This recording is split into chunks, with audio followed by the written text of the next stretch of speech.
15 लाख के brown sugar के साथ पुलिस ने 13 तस्करों को किया गिरफ्तार। गांधरबेड़ा में एक यात्री बस और ट्रक में हुई जोरदार टक्कर, दर्जन भर यात्री हुए घायल। प्रेस क्लब ऑफ जमशेदपुर द्वारा आयोजित मीडिया कप क्रिकेट टूर्नामेंट का आज हुआ फाइनल मुकाबला, स्वर्णरेखा टीम रही विजयी। खबरें अब विस्तार से।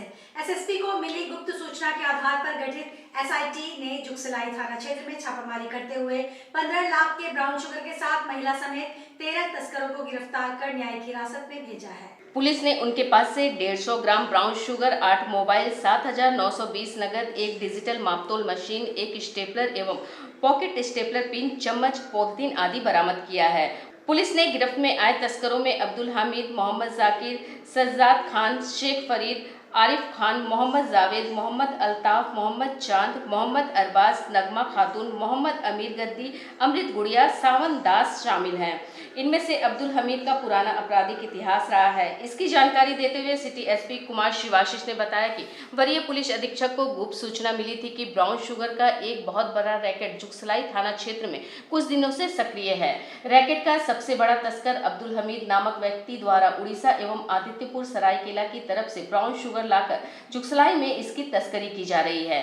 उन्होंने बताया कि गिरोह भाकुड़, निजाम, आफ्ताब खान एवं दिलशाद खान ब्राउन शुगर की तस्करी करता है। आज इन्हीं रैकेट के सक्रिय गिरोह के सदस्य जुगसलाई थाना अंतर्गत पार्वती घाट के आसपास खरकई नदी के किनारे भारी मात्रा में ब्राउन शुगर लेकर पहुंचे हैं तथा बाजार में बिक्री करने के लिए छोटा छोटा पुड़िया तैयार कर रहे हैं, जिस पर त्वरित कार्रवाई हेतु एक टीम का गठन किया गया। टीम ने तत्परता दिखाते हुए गिरोह के सभी सदस्यों को धर दबोचा, जिन्हें पूछताछ के बाद न्यायिक हिरासत में भेजा जा रहा है।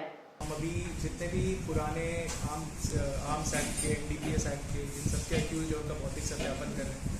थाना प्रभारी और डीएसपी स्वयं उनसे बात करते हैं, तो हम लोगों के पास सूचना आती रहती है विभिन्न तरीकों की। इसी में एक सूचना आई थी कि एक बड़ा रैकेट है जिसका सरगना अब्दुल हामिद नामक एक व्यक्ति है, जो उड़ीसा और सरायकेला खरसावा से ब्राउन शुगर लाता है और जुगसलाई एरिया में आके छोटे छोटे पुड़िया को बनाता है और उसे बेचता है। पुड़िया का दाम 250 रुपया प्रत्येक पुड़िया पे बेचा जाता है। तो ये हमें सूचना मिली थी कि पार्वती इसके आसपास, घाट के आसपास खरकई नदी के किनारे भारी मात्रा में ब्राउन शुगर आया है और उसका पुड़िया बनाया जा रहा है। तो त्वरित कार्रवाई करते हुए डीएसपी जो हमारे लॉ एंड ऑर्डर है और जुगसलाई थाना प्रभारी दोनों के द्वारा एक टीम बनाई गई थी और हमने रेड किया था, जिसमें हमने कुल 13 लोगों को हिरासत में लिया, जिनका नाम है अब्दुल हमीद। ये सरायकेला खरसावा का रहने वाला और यही सरगना है। उड़ीसा से सरायकेला खरसावा से ये लाता था ब्राउन शुगर, यहाँ पे छोटी छोटी पुड़िया बनाता था और इसकी टीम फिर डिस्ट्रीब्यूट करती थी, पुड़िया पूरे जमशेदपुर में करती थी। उसके अलावा मोहम्मद जाकिर, सजाद खान, शेख अफरीदी, आरिफ खान, मोहम्मद जावेद, मोहम्मद अल्ताफ, मोहम्मद चांद, मोहम्मद अरबाज, नगमा खातून, मोहम्मद अमीर, अमृत गुड़िया, सावन दास, ये 13 लोग हैं। इसमें एक और बात यह है कि ये लोग जो जुगसलाई में जो सर्कुलेट करते थे छोटा छोटा पुड़िया बना के, इसमें जो मेन 3 लोग थे, ये वही 3 थे जिन्होंने जुगसलाई में भी पिछले रविवार रात में गोली भी चलाई थी, भाकुड़, निज़ाम और मुर्शीद। और जो महिला इसमें जिसको हमने गिरफ्तार किया है, नगमा खातून, 30 वर्ष की रहने वाली, 30 वर्ष की, ये भाकुड़ की प्रेमिका थी, तो वही उस पूरे इसमें लिंक में शामिल थी। बट इसमें त्वरित कार्रवाई करते हुए हमने 150 ग्राम ब्राउन शुगर जब्त किया। 150 ग्राम ब्राउन शुगर का जो इलेक्शन कमीशन और एनसीबी की तरफ से वैल्यू आता है वो 15 लाख रुपए के आसपास आता है, ऑल्दो जब उसको छोटी छोटी पुड़िया में बांट के बेचते हैं। गुरुवार की रात चांडिल अंतर्गत गांधरबेड़ा में एक दिल दहला देने वाला सड़क हादसा हुआ। रांची से जमशेदपुर की ओर जा रही एक नटराज बस और एक ट्रक की आमने सामने की टक्कर में दर्जन भर यात्री घायल हो गए। हादसा इतना भयावह था कि बस का अगला हिस्सा पूरी तरह से क्षतिग्रस्त हो गया और ट्रक भी बुरी तरह से क्षतिग्रस्त हो गया। 3 यात्रियों की हालत बेहद नाजुक बताई जा रही है, जिन्हें तुरंत बेहतर इलाज के लिए Tata man hospital Jamshedpur refer किया गया है। गांधरबेड़ा चौक पर एक ट्रक और बस के बीच में भिड़ंत हो गई थी। इसमें सूचना मिली कि कुछ लोग घायल हो गए हैं, तो घायलों का पहचान करने के लिए हम लोग आए हुए थे एमजीएम में। पता चला कि इसमें 2 लोग घायल थे और ज़्यादा गंभीर चोट नहीं है। वर्तमान में गाड़ी वहाँ पर आवागमन एकदम सामान्य है और पहचान हो जाता है। तो बस किधर से आ रही थी, ट्रक किधर से? बस आ रही थी आपका रांची से जमशेदपुर की तरफ और ट्रक जा रही थी आपका काली मंदिर जमशेदपुर से होते हुए रांची की तरफ। किनन स्टेडियम में प्रेस क्लब ऑफ जमशेदपुर के द्वारा मीडिया कप क्रिकेट टूर्नामेंट का फाइनल मैच खेल का आयोजन किया गया, जहां स्वर्णरेखा टीम ने 8 विकेट से जीत हासिल की। प्रतिवर्ष की भांति इस वर्ष भी सांस्कृतिक कार्यक्रम और खेलकूद प्रतियोगिताओं में बच्चों ने हिस्सा लिया। समाज सेवी बबलू गोप द्वारा प्रतिवर्ष यह आयोजन किया जाता है। इस कार्यक्रम में छौ नृत्य का भी आयोजन होता है। भगवान भोलेनाथ की पूजा के साथ साथ बिरसा नगर जोन नंबर 3 में हमेशा ही उत्सव का माहौल बना रहता है। बहुत खुशी की बात है, स्वर्णरेखा की टीम चैंपियन बनी है और पूरी प्रतियोगिता को देखें तो हमारी टीम का एवरेज माने तो 50+ था। सभी सीनियर खिलाड़ी थे, मैं आनंद जी, संजय पांडे जी, कार्तिक, सभी लोग ओवर एज, नागेंद्र शर्मा, लेकिन बावजूद उसके जो टीम का अनुभव है और सबसे बड़ा बात है हम लोगों ने पूरी टीम भावना के साथ खेली। हम लोगों का सारा निर्णय सर्वसम्मति से होता था और ये सबसे टीम की ताकत थी और शायद इसी वजह से हम लोग, हो सकता है कि हम लोगों को लोग बहुत ओवर रेट नहीं कर रहे थे, क्योंकि ये देखते हुए कि सब सीनियर लोग हैं, लेकिन बावजूद उसके हर मैच हम लोग ने, पहला मैच जरूर हारे लेकिन हर मैच बहुत संगीन, अच्छी तरह से जीते। लेकिन पूरे जमशेदपुर प्रेस क्लब को बहुत बहुत बधाई, धन्यवाद। इतने शानदार बेहतरीन आयोजन के लिए आसान नहीं होता है 10-11 दिनों तक रोज़ाना इतना बड़ा इवेंट ऑर्गेनाइज करना। देखिए, पिछले 12 दिनों से मीडिया कप क्रिकेट का 2025 का आयोजन का शुरुआत हुआ था 17 फरवरी से। आज 28 फरवरी का समापन हुआ है और काफ़ी भव्य तरीके से समापन किया गया है। स्वर्णरेखा टीम ने आज खरकई और स्वर्णरेखा टीम के बीच मुकाबला था और स्वर्णरेखा टीम ने विजेता घोषित हुए हैं। एनिमल गेट के समक्ष आज टाटा स्टील द्वारा वहां पर लगाए गए अतिक्रमण को हटाया गया। कई दुकानदारों ने इसका विरोध किया। स्थानीय प्रशासन की मौजूदगी में टाटा स्टील के अधिकारियों के द्वारा अतिक्रमण को बुलडोजर के माध्यम से तोड़ दिया गया। बर्मा माइंस के NML के सामने कई वर्षों से अलग अलग दुकान लगाए गए थे, जिसमें होटल, सैलून और कई प्रकार के फल दुकान वालों ने अतिक्रमण कर रखा था। उन सभी दुकानदारों को चेतावनी 2 दिन पूर्व ही दे दिया गया था। आज सभी दुकानदारों को अतिक्रमण से मुक्त कर दिया गया। लौह नगरी जमशेदपुर के संस्थापक जमशेद जी नसरवान जी चाचा की जयंती 3 मार्च को मनाई जाएगी। इस अवसर को ध्यान में रखते हुए पूरे शहर को दुल्हन के समान सजाया जा रहा है। सभी गोल चक्कर, मुख्य सड़कें और सभी पार्कों को सुरुचिपूर्ण रूप से सजाया गया है। अभी सभी रंग बिरंगी लड़ियों की जांच हो रही है। 2 मार्च की शाम से इसका उद्घाटन होगा और 3 मार्च से लेकर 7 मार्च तक सभी आम जनता के लिए प्रतिदिन लाइटिंग देखने की व्यवस्था की जाएगी। 186th फाउंडर्स डे सेलिब्रेशन के तहत आज हम लोग यहाँ आकर इकट्ठे हुए हैं और इस बार का फाउंडर्स डे का थीम है leadership in technology, market and cost. तो आई थिंक एक थीम हम लोग हर साल लेते हैं और इस साल जो मार्केट ने सिचुएशन हमारे सामने क्रिएट किया, आप लोग तो सब जानते ही हैं उसके बारे में। तो हमारे इंटरनल थीम यही है कि हम लोग कैसे कॉम्पिटिटिवनेस ला पाएँ अपने, चाहे मार्केटिंग हो या कॉस्ट हो या टेक्नोलॉजी हो।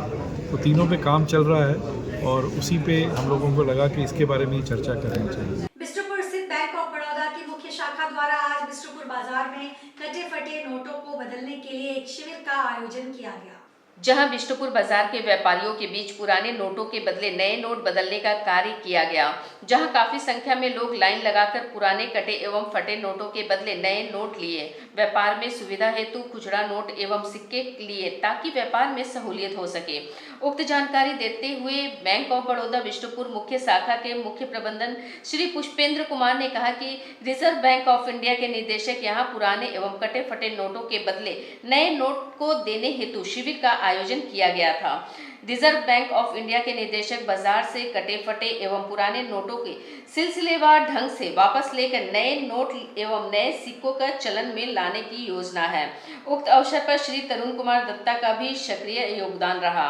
सर, यहाँ पे आसपास के दुकानदार वगैरह है और प्लस साथ में जो आम जनता है उनको सभी को यहाँ पे क्या जिसके जो दिक्कत होता है खुदरा का मतलब का लूज का नोट का जो दिक्कत होता है उसको हम लोग निवारण करने के लिए यहाँ पे आए हुए हैं।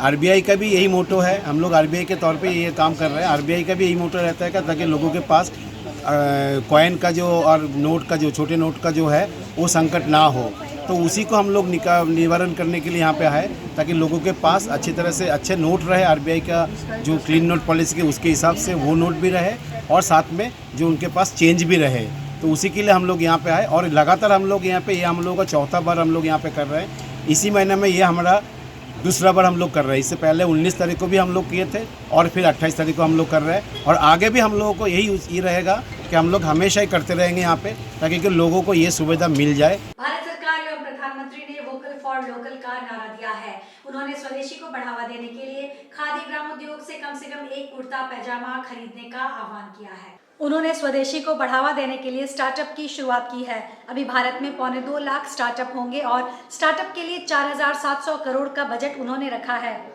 यह बातें अखिल भारतीय सह संगठक स्वदेशी जागरण मंच एवं स्वावलंबी भारत अभियान के मार्गदर्शक सतीश कुमार ने आज बिष्टुपुर में आयोजित प्रेस वार्ता में कही। उन्होंने कहा कि भारत में उद्यमिता, जैविक उद्यमिता एवं स्टार्टअप मिलकर भारत को समृद्ध और रोजगारपूर्ण बनाएंगे। उन्होंने बताया कि स्वदेशी जागरण मंच विगत 34 वर्षों से देश भर में स्थानीय उत्पाद, भारतीय संस्कृति, जैविक कृषि एवं पर्यावरण संरक्षण के प्रति लोगों को जागरूक करता आया है। वर्तमान में रोजगार की कमी को देखते हुए संघ की प्रेरणा से मंच ने स्वावलंबी भारत अभियान की शुरुआत 12 जनवरी 2022 से की है, जिसका मुख्य उद्देश्य युवाओं के बीच में रोजगार की भावना को जागृत करना एवं दूसरों के लिए रोजगार उत्पन्न करना है। इस अवसर पर अखिल भारतीय संघर्ष वाहिनी प्रमुख बंदे शंकर सिंह, क्षेत्रीय संगठक अजय कुमार उपाध्याय, क्षेत्रीय संयोजक अमरेंद्र सिंह, स्वावलंबी भारत अभियान के जिला समन्वयक पंकज सिंह एवं स्वदेशी जागरण मंच जिला संयोजक मुकेश ठाकुर उपस्थित थे।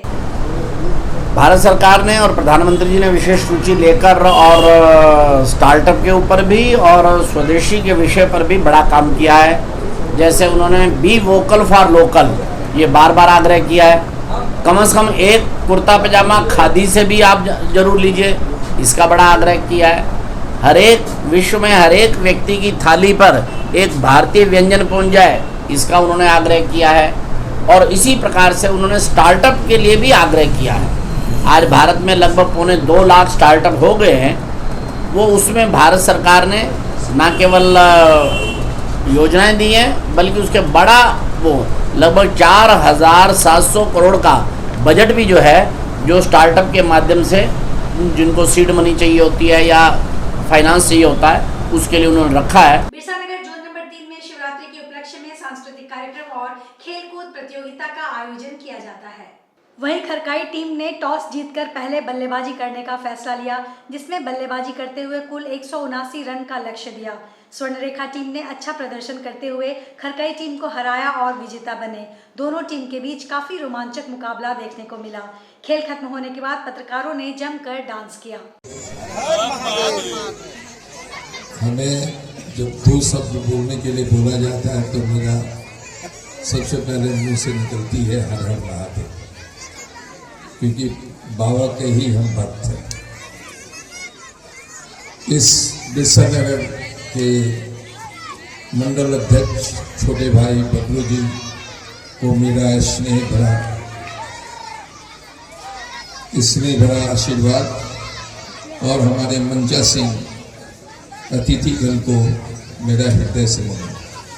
बिरसा नगर जोन नंबर 2B और 3 बीच के इस मध्य में एक सांस्कृतिक कार्यक्रम जो हमारे बड़े भाई हेमंत कुमार राय, शंकर संतुबाई जी और इस क्षेत्र के सभी गणमान्य लोग जो इस कार्यक्रम को सांस्कृतिक कार्यक्रम को 1995 से हम लोग इस कार्यक्रम को छाव नृत्य के रूप में करते हुए आ रहे हैं। और इसमें सभी बस्तीवासी का सहयोग से, हमारे बड़े भाई के सहयोग से और इस क्षेत्र के सभी नागरिक के सहयोग से इस कार्यक्रम को हम लोग एक एक घर जा जाके चंदा चिट्ठा करके इस कार्यक्रम को करते हैं। आज के इस बुलेटिन में बस इतना ही। हम फिर हाजिर होंगे कुछ और नई खबरों के साथ। तब तक के लिए SCCN न्यूज की पूरी टीम की ओर से मुझे दीजिए इजाजत। नमस्कार।